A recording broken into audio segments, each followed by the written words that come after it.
Hey everyone, DJ McGones here and welcome back, where Hello Neighbor 2 beta is officially available to anyone who pre-orders the full game, so I thought today would be a good day to go over the entire storyline of Hello Neighbor up until Hello Neighbor 2.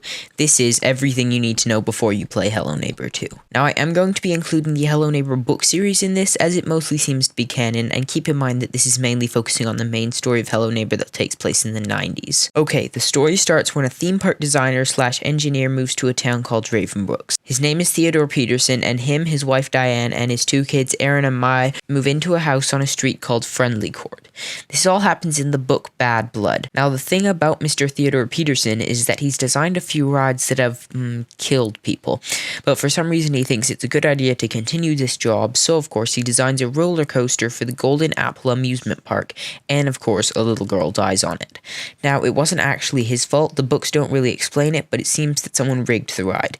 Anyway, a lot of people are angry with Mr. Peterson, and he kind of becomes feared by the rest of the town. About 2 years later, in 1995, the Roth family move into the house across the street from the Petersons, and Nikki Roth becomes good friends with Aaron Peterson. Now, Nikki already thinks Mr. Peterson is a bit weird, but then he starts to discover the Golden Apple tragedy and how Mr. Peterson seems to be responsible for it. This is when Aaron and Mai's mother dies in a tragic car accident. This is all happening during the spin-off game Hello Neighbor Hide and Seek, and the finale for that game takes place shortly after Diane Peterson's funeral. Aaron, in anger, gets too rough in the game that him and his sister are playing and accidentally pushes her off the roof.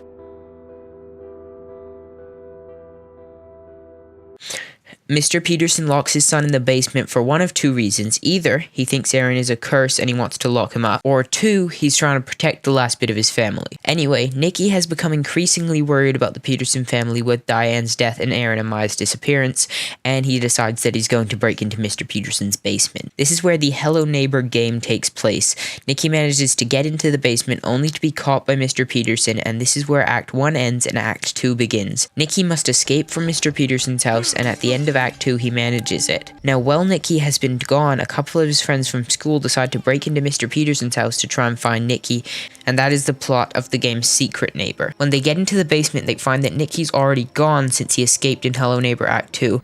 Hello Neighbor Act 3 seems to take place about 10 years after Act 2, and an adult Nikki Roth is evicted from his house in the city and forced to move back to Ravenbrooks, where he finds that the Petersons' house has been completely demolished. Nikki then falls asleep and confronts Mr. Peterson once and for all in a dream. The game ends with Nikki unloading boxes from his car, and he seems to be getting over the trauma from his childhood.